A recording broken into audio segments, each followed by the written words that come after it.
ഇനി പ്രാർത്ഥനയുടെ ഭാഗമായി ഈശ്വര സാക്ഷാത്കാരത്തിന് വേണ്ടി ഒരു മനുഷ്യൻ പ്രാർത്ഥിക്കുമ്പോൾ ആ പ്രാർത്ഥന അവന്റെ ആരോഗ്യം പുഷ്ടി പ്രാപിക്കുന്നതിനും അവൻ കുറച്ചുകൂടി ശക്തനായ ഒരാളായി മാറ്റുന്നതിനും വേണ്ടി വിനിയോഗിക്കുക എന്നൊരു പ്രോസസ് ആ പ്രാർത്ഥനയുടെ ഭാഗമായി ഇൻക്ലൂഡ് ചെയ്തു. ഈ പ്രവാചകൻ ഈ ചെയ്ത അത്ഭുതം ഡോക്ടർമാർ പോലും അത്ഭുതപ്പെടുന്ന ഒരു സംഭവമാണ്. ഒരാൾ നിസ്കരിക്കുമ്പോൾ മുട്ടുകുത്തി നെറ്റി കൊണ്ടുവന്ന് തറയിലേക്ക് മുട്ടിക്കുന്നു. നല്ല മുസ്ലിം ആണെങ്കിൽ നെറ്റിയിൽ തഴമ്പ് വേണം എന്ന ശാസ്ത്രം ഞങ്ങൾ പോലീസിൽ ഇത് വളരെ ഭംഗിയായിട്ട് വിനിയോഗിക്കാറുണ്ട്. പോലീസിൽ എന്തെങ്കിലും തെറ്റ് ചെയ്ത ഒരു മുസ്ലിമിനെയാണ് കൈ കിട്ടുന്നതെങ്കിൽ അവന്റെ തലയിൽ ആദ്യം നോക്കും. തഴമ്പുള്ള മുസ്ലിം ആണെങ്കിൽ വളരെ എളുപ്പമാണ് കേസ് തെളിയിക്കാൻ. പരിശുദ്ധ ഖുർആൻ കൊണ്ടുവന്നിട്ട് ഇതിൽ തൊട്ട് നീ പറയാമോ നീ തെറ്റ് ചെയ്തില്ല എന്ന്. അത് നിരപരാധിയാണെങ്കിൽ പറയും അതിൽ തൊട്ടാൻ പറയും ഞാൻ ചെയ്തിട്ടില്ല എന്ന്. പിന്നെ ഒരു കേസ് അന്വേഷിക്കേണ്ട, ഹീസ് ഇന്നസെന്റ്. പക്ഷേ അഥവാ കുറ്റവാളിയാണെങ്കിൽ പരിശുദ്ധ ഖുർആനെ തൊട്ട് കഴിഞ്ഞാൽ തഴമ്പുള്ള മുസ്ലിമാണ്, അവൻ ഉള്ള കാര്യം ഏറ്റു പറയും. കേസ് അന്വേഷണം വളരെ സിമ്പിളാണ്. ഈ മുസ്ലിമിനെ കൈ കിട്ടിയാൽ, ഈ തഴമ്പുള്ള മുസ്ലിമിനെ കൈ കിട്ടിയാൽ.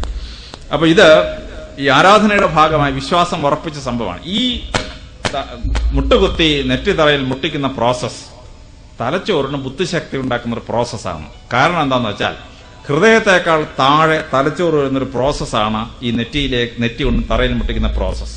അപ്പോൾ ഹൃദയം പമ്പ് ചെയ്യുന്ന ബ്ലഡ് തലച്ചോറിലേക്ക് ഇരച്ച് കയറുകയാണ്. That excess blood in the brain makes the Muslim brain superior in intelligence.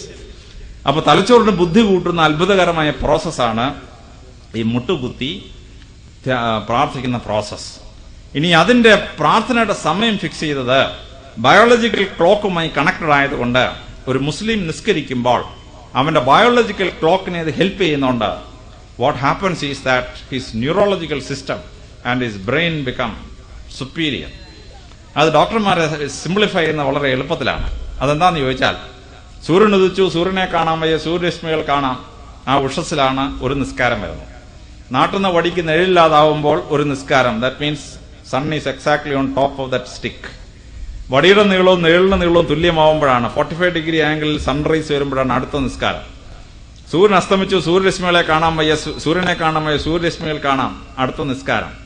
So the entire timing of the prayer is according to the movements of sun and the moon. അപ്പൊ ആ മനുഷ്യന്റെ biological ക്ലോക്കും സൂര്യചന്ദ്രന്മാരുടെ നീക്കവും തമ്മിൽ connected ആണ്. അപ്പൊ ഈ biological clock turn ചെയ്യുന്ന സമയത്താണ് മുസ്ലിം പ്രാർത്ഥിക്കുന്നത്. What happens? അയാളുടെ ബോഡിക്കും അയാളുടെ തലച്ചോറിനും അത്ഭുതാവഹമായ ശക്തി ഉണ്ടാവുന്നു, ശരീരത്തിന് ശക്തി ഉണ്ടാവുന്നു, തലച്ചോറിന് ബുദ്ധി ഉണ്ടാവുന്നു. വെൻ ദാറ്റ് ബയോളജിക്കൽ ക്ലോക്ക് ടൈമിൽ പ്രാർത്ഥിക്കുക എന്ന് പറയുന്ന അത്ഭുതകരമായ പ്രോസസ്. എന്നാൽ നൊയമ്പിനെ പറ്റി പറയുമ്പോഴാണ് ഡോക്ടർമാര് ഇപ്പോഴും അമ്പരന്ന് പോകുന്ന സത്യം ഉണ്ടാവുന്നത്. എല്ലാ മതങ്ങൾക്കും നൊയമ്പുണ്ട്. ഹിന്ദു മതങ്ങൾക്ക് 52 ആഴ്ച നൊയമ്പുകളുണ്ട്, നവരാത്രിയുടെ നൊയമ്പുണ്ട്, ശിവരാത്രിയുടെ നൊയമ്പുണ്ട്. ക്രിസ്ത്യാനിക്ക് 3 നൊയമ്പ്, 8 നൊയമ്പ്, 15 നൊയമ്പ്, 25 നൊയമ്പ്, 50 നൊയമ്പ്. സോ ക്രിസ്ത്യാനിക്ക് കൊണ്ട് 101 ദിവസം നൊയമ്പ്. ബുദ്ധമതക്കാർക്ക് നൊയമ്പുണ്ട്, ജൈനമതക്കാർക്ക് നൊയമ്പുണ്ട്, യഹൂദന്മാർക്ക് നൊയമ്പുണ്ട്. പക്ഷെ ഈ നൊയമ്പുകളിൽ വെച്ച് ഏറ്റവും ശ്രേഷ്ഠം മുസ്ലിങ്ങൾ നോക്കുന്ന റംസാൻ നൊയമ്പാണ്.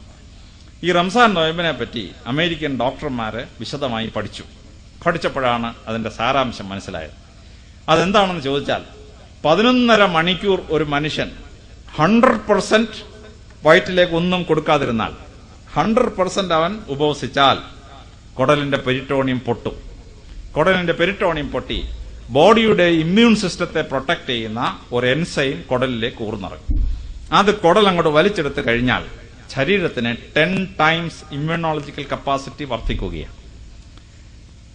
11 മണിക്കൂർ പട്ടിണിയിരിക്കണം, 100% പട്ടിണിയിരിക്കണം. അതിനിടയ്ക്ക് ഒരു നാരകാളം കുടിച്ചാൽ പോയി, the effect is gone. If something is given, intestine will not behave like this. അപ്പൊ 11.5 മണിക്കൂർ കണ്ടിന്യൂസ് ആയി കംപ്ലീറ്റ് ആയി ആഹാരം വർജിച്ചാൽ, or even anything with calorie content ഉപേക്ഷിച്ചാൽ, അവന്റെ കുടലിന്റെ പെരിറ്റോണിയം പൊട്ടി കുടലിലേക്ക് ഒരു എൻസൈം ഊർന്നിറങ്ങുകയും ആ എൻസൈം കുടൽ വലിച്ചെടുത്ത് കഴിഞ്ഞാൽ 10 ടൈംസ് ആണ് ശരീരത്തിനും മനസ്സിനും ആരോഗ്യം കിട്ടുന്നത്. അമേരിക്കൻ ശാസ്ത്രജ്ഞന്മാർ 12 കൊല്ലം ഇത് കണ്ടുപിടിച്ചപ്പോൾ അവർ അമ്പരന്ന് പോയി. 1400 കൊല്ലത്തിന് മുമ്പ് ഹയർ എഡ്യൂക്കേഷൻ പോകാതിരുന്നൊരു പ്രവാചകൻ ഇത്ര ഭയങ്കര ഒരു മെഡിക്കൽ പ്രിൻസിപ്പിൾ കണ്ടുപിടിച്ചു എന്ന് പറയുന്നത് ശാസ്ത്രജ്ഞന്മാർക്ക് മനസ്സിലാക്കാൻ അപ്രാപ്യമായ ഒരു സംഭവമാണ്.